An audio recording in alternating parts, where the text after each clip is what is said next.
اور بہت بڑی نیکیوں کا گہوارہ بھی ہوتا ہے۔ تو تاجر تقوی سے ہے، اس کے اندر امانت ہوتی ہے، یہ بددیانتی نہیں کرتا، پھر اس کے اندر جرت ہوتی ہے، اور یہ نفس اور شیطان کا مقابلہ کرتا ہے، چاہے وہ شیطان انسانوں میں سے ہوں، چاہے وہ شیطان جنوں میں سے ہوں، اور یہ اس معاشرے پر اللہ کی رحمت کے اتارنے کا ذریعہ ہے۔ لیکن یہ ساری باتیں کب ہیں؟ جب اس کے اندر صدق ہوگا۔ میں نے جو حدیث شریف آپ کے سامنے پڑھی اس میں یہی بات ہے، التاجر الصدوق الامین مع الشہداء والنبیین یوم القیامہ۔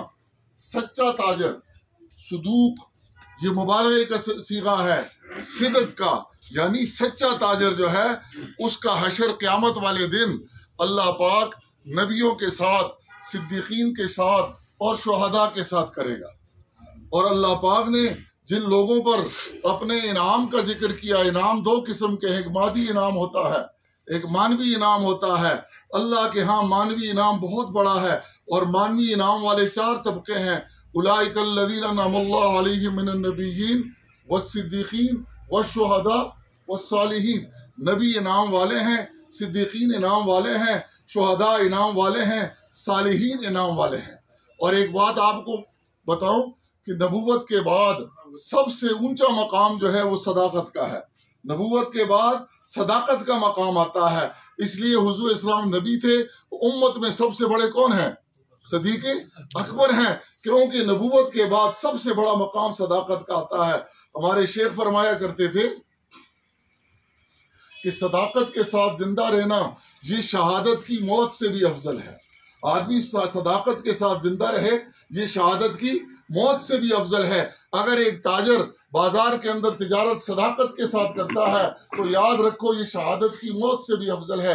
حضرت شیخ تھانوی رحمۃ اللہ علیہ فرماتے ہیں، ہم جو بات کرتے ہیں پیچھے قرآن اور حدیث کی دلیل ہوتی ہے، اور اگر اہل علم ہو تو ہم اشارہ کر لیتے ہیں، اہل علم نہ ہو تو اشارے کی ضرورت نہیں رہتی۔ وہ کہتے ہیں کہ یہ بات کس بنیاد پر ہم کہہ رہے کہ صداقت کے ساتھ زندہ رہنا یہ شہادت کی موت سے افضل ہے؟ اس کے لیے وہ ایک حدیث شریف کا حوالہ دیتے ہیں کہ جب جنگ احد میں اچانک وہ جنگ کا نقشہ پلٹ گیا اور گھاٹی سے حملہ ہوا، مسلمان تتر بتر ہو گئے، تو حضور علیہ الصلوۃ والسلام بمائے چند صحابہ کے ایک گھاٹی کے اندر انہوں نے پناہ لے لی۔ تو اہل کفر کا ایک سردار آیا اور انہوں نے مسلمانوں کو کہا تم میں کوئی ہے جو میرے مقابلے میں آ جائے؟ تو ان کے مقابلے میں ابوبکر صدیق رضی اللہ تعالیٰ عنہ کھڑے ہوئے۔ تو حضور علیہ الصلوۃ والسلام نے ان کو ہاتھ سے پکڑ کر بٹھا دیا اور کہا کہ اے صدیق، آپ اپنی شہادت سے مجھے غمزدہ نہ کریں۔ ایک اور صحابی آئے اور وہ کھڑے کھجوریں کھا رہے، حضور اسلام سے پوچھتے ہیں کہ اگر میں احد کو چلا جاؤں اور میں شہید ہو جاؤں تو مجھے کیا ملے گا؟ فرمایا تجھے جنت ملے گی۔ اس نے کھجوریں پھینک دی اور جا کر وہ شہید ہو گیا۔ اس کو اللہ کے نبی نے نہیں روکا، وہ صالحین میں سے تھا۔ صالحین کے لیے بڑا مقام ہے شہادت، اور صدیقین کے لیے چھوٹا مقام ہے شہادت۔ اس لیے حضور علیہ السلام نے ابوبکر صدیق رضی اللہ تعالیٰ عنہ کو ہاتھ سے پکڑ کر بٹھا دیا، کیونکہ اس کی زندگی یہ شہادت کی موت سے افضل تھی۔ اس لیے آپ بازاروں میں جائیں صداقت کے ساتھ جائیں، اور یاد رکھیں صداقت 3 قسم کی ہوتی ہے۔ قولی صداقت ہوتی ہے، قلبی صداقت ہوتی ہے، اور عملی صداقت ہوتی ہے۔ تو تاجر کے لیے، باقی صداقتوں پر میں بات نہیں کرتا، تاجر کے لیے قلبی صداقت کیا ہے؟ دل اس کا سچا ہو، زبان اس کی سچی ہو، عمل اس کا سچا ہو۔ تو قلبی سچائی کیا ہے تاجر کے لیے؟ کہ یہ خیر خواہی کی نیت لے کر جائے، اس کے دل میں مسلمانوں کے لیے کیا ہو؟ خیر خواہی کی نیت ہو، کیونکہ الدین النصیحہ، دین تو خیر خواہی کا نام ہے۔ یہ بازار میں جائے اس لیے کہ بھئی میری وجہ سے مسلمانوں کو راحت ملے اور ان کو آسانی ملے، یہ نیت لے کر جائے، تو اس کو قلبی سچائی حاصل ہے۔ دین نصیحت کا نام ہے، اس لیے مسلمان تاجر جب بازاروں میں خیر خواہی کے جذبے لے کر جاتے تھے تو ان کو دیکھ کر اہل کفر اسلام کے اندر داخل ہوتے تھے۔ اور یاد رکھو جتنا تاجروں کے ذریعے سے دین پھیلا ہے اتنا کسی اور چیز کے ذریعے نہیں پھیلا ہے۔ دنیا کے اندر آپ دیکھیں تاجر یہ خیرخواہی کے جذبے گئے ہیں اہل کفر کے ہاں، اور اہل کفر ان کی صداقت اور خیرخواہی کے جذبوں سے متاثر ہو کر وہ مسلمان ہوئے ہیں۔ آج ہم ان ہدایات کو چھوڑ کر مسلمانوں کے بازار میں آ کر ہماری 40 سال کی زندگی ایک مسلمان کو بھی متاثر نہیں کر سکتی۔ وجہ کیا ہے؟ ہم نے ان اسلامی ہدایات کو چھوڑ کر تجارتیں شروع کر دی ہیں۔ ہمیں پھر دوبارہ اسلام کی طرف آ کر ان ہدایات کو لینا ہے اور مسلمانوں کی خیرخواہی کا جذبہ لے کر آنا ہے۔ ایک جاسوس بیچتے ہیں ایران والے، جاؤ مدینے کے بازاروں میں دیکھو تو صحیح، یہ کیا وجہ ہے کہ لوگ ہماری عیاشیوں کو چھوڑ کر ان درویشوں کے دین کو کیوں اختیار کر رہے ہیں؟ جب وہ بازار میں آئے، ایک دکاندار کے پاس جاتے ہیں، ارے مجھے وہ فلاں چیز دے دے، تو دکاندار اسے کیا کہتا ہے؟ یہ میرے پڑوسی دکاندار سے لے لے۔ اس نے کہا غیر ملکی کرنسی دے رہے، پیسے نقد دے رہے اور آپ نہیں دیتے، اور ساتھ والے سے کہہ رہے کہ بھائی یہ تمہیں دے دے، اس میں کیا فلسفہ ہے؟ وہ کہنے لگے میں نے صبح سے جب دکان کھولی ہے ابھی تک میرے پاس اتنے گاہک آ گئے ہیں، اور میں یہ چاہتا ہوں کہ یہ میرا مسلمان بھائی ہے، اس کو بھی کوئی خیر ملے، کیونکہ دین و نصیحہ، دین خیر خواہی کا نام ہے۔ اس نے کہا اچھا، جو دین تمہیں یہ خیر خواہی سکھاتا ہے ہم اس دین سے کیوں دور رہیں؟ اس نے وہاں پر ہی کلمہ پڑھ لیا۔ اب اس تاجر نے اس کافر کو دین سنایا نہیں ہے، دین دکھایا ہے۔ آج ہمارے پاس سنانے والا دین تو ہے، دکھانے والا نہیں ہے۔ اور یاد رکھو کہ دوسروں کی زندگی میں دین کبھی نہیں آئے گا سنانے سے، یہ کر کے دکھانے سے آئے گا۔ اس لیے بازاروں میں دین کر کے دکھانا یہ بہت بڑا جہاد ہے، یہ بہت بڑا جہاد ہے۔ حضرت ابراہیم بلخی رحمۃ اللہ علیہ سے کسی نے پوچھا، مسجد میں ایک آدمی یکسو ہو کر بیٹھا ہوا ہے، اللہ اللہ کر رہا ہے، دوسرا بازار میں تجارت کر رہا ہے، کون سا افضل ہے؟ فرمایا بازار کے اندر صداقت کے ساتھ تجارت کرنے والا افضل ہے، یہ بازار میں جا کر جہاد کر رہا ہے۔ اس لیے یہ آپ جب نکلتے ہیں آپ نفس اور شیطان کے خلاف جہاد کا علم لے کر نکلتے ہیں۔ یہ کوئی معمولی پیشہ نہیں ہے، یہ بہت بڑا پیشہ ہے، لیکن خیرخواہی کا جذبہ لے کر نکلنا ہے۔ آج ہمارا بورڈ سارا دن مسلمانوں کی بدخواہی بیان کرتا ہے۔ کئی مرتبہ میں نے تاجروں کے ان افتتاحوں کے اندر یہ بات کی ہے کہ ہمارے بورڈ سارا دن جھوٹ بول رہا ہوتا ہے، بدخواہی کا جذبہ ہوتا ہے۔ ہمارے بورڈ پر لکھا ہوتا ہے سارے بازار سے عمدہ مال، اس کا مطلب ہے سارے 2 نمبر بیچتے ہیں، میں اچھا بیچتا ہوں۔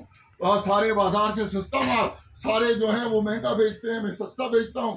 اور جھوٹ لکھا ہوتا ہے کپڑے کی 100 دکانیں ہیں، لکھا ہوتا ہے کپڑے کی واحد دکان، ہاں یہ فلاں چیز کی واحد دکان، یہ جھوٹ لکھا ہوا۔ اور سارا دن جس تاجر کا بورڈ جو ہے وہ جھوٹ بول رہا ہو، مسلمانوں کی بدخواہی کر رہا ہو، وہاں پر کیا برکتیں ہیں؟ تو اس لیے ہمیں قلبی سچائی اختیار کرنی ہے، اور قلبی سچائی کیا ہے کہ ہمیں مسلمانوں کی خیرخواہی کے جذبے سے جا کر تجارت کرنی ہے۔ دوسرا کیا ہے؟ وہ قولی سچائی ہے۔ قولی سچائی کا کیا مطلب ہے؟ ہم نے جھوٹ نہیں بولنا ہے، ہم نے زبان سے بھی سچ کہنا ہے۔ اس لیے جو دکانوں میں آ کر جھوٹ بولتا ہے اور جھوٹی قسمیں کھاتا ہے، ایاکم وکثرۃ الخلف فی البیع فإنه ينفق ثم يمحق، ارے تجارت کے اندر قسمیں کھانے سے اپنے کو بچاؤ، پہلے اس سے مال نکلتا ہے، بعد میں آدمی کی جڑ نکلتی ہے۔ آپ ان تاجروں پر بازاروں میں نظریں دوڑائیں جو دن میں لاکھوں کا کاروبار کرتے تھے لیکن قسمیں کھاتے تھے، آج ان کی بازاروں سے جڑیں نکل گئی۔ اس لیے اپنی جڑ کو مضبوط کرنا ہے تو اس تجارت کے اندر صداقت کو نہ چھوڑیں، قولی سچائی اختیار کریں۔ اور تیسری کیا ہے؟ وہ عملی سچائی ہے۔ عملی سچائی کیا ہے؟ جو چیز بتائیے وہی چیز بیچیں۔ اس کو ہاتھی کے دانت نہ بنائیں، ہاتھی کے دانت دکھانے کے اور ہوں اور کھانے کے اور ہوں۔ ہم دکھانے کے لیے اچھی اچھی چیزیں رکھ لیتے ہیں اور جب دیتے ہیں تو 2 نمبر چیز ڈال کر دی۔ تو ہم نے قلبی سچائی بھی اختیار کرنی ہے، قولی سچائی بھی اختیار کرنی ہے، اور عملی سچائی بھی اختیار کرنی ہے۔ اور پھر یہ ہے کہ آپ لوگوں کو میں مبارکباد دیتا ہوں اس بات کی کہ آپ لوگوں نے یہاں اپنے اندر ایک اتحاد اور اتفاق پیدا کیا ہے، اور اس اتفاق اور اتحاد میں آپ نے اپنا ایک امام بھی چن لیا ہے۔ آپ کا وہ امام بھی یہاں بیٹھا ہے۔ امام مختلف ہوتے ہیں، ایک نماز کا امام ہوتا ہے، ایک تجارت کا امام ہوتا ہے۔ یہ آپ کا صدر جو ہے آپ کی تجارت کا کیا ہے؟ امام ہے۔ اس لیے ان پر بہت بڑی ذمہ داری عائد ہوتی ہے، اس لیے امام رکوع میں جاتا ہے تو قوم بھی جاتی ہے، اس لیے یہ 3 کام ہمارے امام کو کرنے پڑیں گے. اس کے پیچھے جتنے تاجر ہیں وہ سارے یہ کام کریں گے، اور انشاءاللہ ہمیں ان سے امید ہے کہ یہ 3 کام کریں گے. امام کو انگلش کے اندر لیڈر کہتے ہیں، تو یہ آپ کے لیڈر ہیں. اور یاد رکھیں، امام نمونہ ہوتا ہے، ایک لیڈر ہوتا ہے، ایک لوڈر ہوتا ہے، اور ایک ڈیلر ہوتا ہے. یہ ہم امام کے بجائے ہم ڈیلر کیا کرتا ہے؟ ڈیلر آپ کی عزتوں کے سودے کرتا ہے. اس لیے ابھی الیکشن بھی آ رہا ہے، اس میں بھی اپنے لیے امام چنیں. اور علماء فرماتے ہیں جو امامت صغریٰ کا اہل نہیں ہوتا وہ امامت کبریٰ کا اہل نہیں ہوتا. اگر آپ خود عالم نہیں ہیں، علماء کی سرپرستی کے اندر کام کریں اور علماء کا دست شفقت آپ کے سر پر ہوگا، آپ کی صحیح رہنمائی کرتے رہیں. جس شعبے میں علماء آپ کے نہیں ہوں گے وہاں آپ کا جو قدم اٹھے گا وہ غلط اٹھے. اس لیے میں آپ کو پھر مبارکباد دیتا ہوں کہ آپ کی جو تنظیم ہے یہ ہمارے بھائی کی سرپرستی میں ہے، اور وہ عالم ہیں اور وہ آپ کی سرپرستی فرما رہے ہیں. اس لیے آپ کا رخ صحیح جانب ہو. تو میں کہہ رہا تھا امام کو لیڈر بھی کہتے ہیں، اور ہمارے ہاں یا ڈیلر ہوتے ہیں اور یا لوڈر ہوتے ہیں. لوڈر وہ ہوتے ہیں جو بوجھ ہوتے ہیں، اور ڈیلر وہ ہوتے ہیں جو آپ کی عزت کے سودے کرتے ہیں. اس لیے ابھی الیکشن بھی آ رہا ہے. یہ ووٹ ایک امانت ہے، یہ ووٹ ایک سفارش ہے. وقت نہیں ہے کہ میں زیادہ اس پر چلوں. یہ ووٹ ایک امانت ہے، یہ ووٹ ایک سفارش ہے، یہ ووٹ ایک شہادت ہے. اور امانت، شہادت اور سفارش یہ غلط آدمی کی کرنے سے آدمی خود گناہگار ہوتا ہے. وہ چوریاں کریں گے اور ووٹ دینے والے اس میں برابر کے شریک ہوں گے.